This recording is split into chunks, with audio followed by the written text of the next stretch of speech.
So we had a comprehensive program. Our teams worked with each country to develop a program specific to their cultures and needs and politics. Villages that were nearly wiped out and where people had given up hope, all of a sudden got a gift of an antiretroviral, which was really a gift of life for them.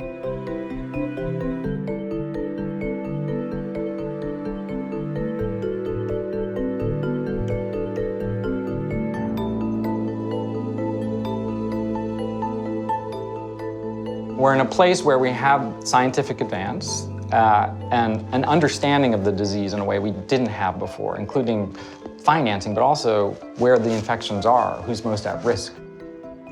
And what we learned from a group in Zambia is that young women, 15-year-olds, were dying from cervical cancer, still are in sub-Saharan Africa.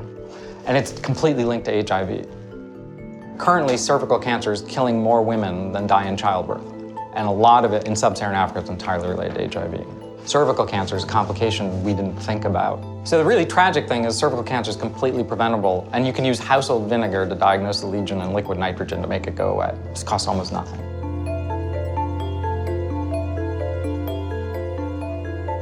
We started to finance, because of this problem, this project in Zambia to actually diagnose and treat. And now that's grown into what's called the Pink Ribbon, Red Ribbon Alliance that President Bush launched when he left office, to build on that.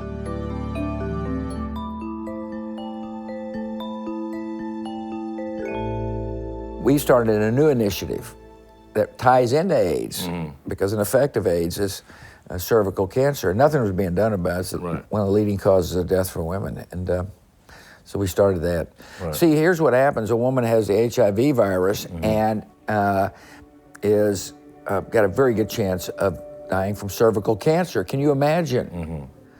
Somebody in a village in Africa who's got an antiretroviral who lives and is joyful, and all of a sudden a easily preventable disease takes over. And it's got to crush the spirit of people who thought they were dead, rose, and then are condemned to death again. So you've been working not just on HIV/AIDS, but the follow-up of cervical cancer for the Red Ribbon, Pink Ribbon initiative. And the only way I've been involved with HIV/AIDS at this point is to encourage people I know in Washington to continue to fund the program. In other words, I got out of presidency and I got out of politics, but I'm still engaged in issues that really matter to me. And one thing that matters to me is women's health on the continent of Africa. This clinic was in shambles. Today, the clinic is open for screening. The screening process will save lives. But in terms of HIV, there are now more than 15 million people on antiretroviral therapy, 30% reduction in HIV infections, and life expectancy starting to move back up.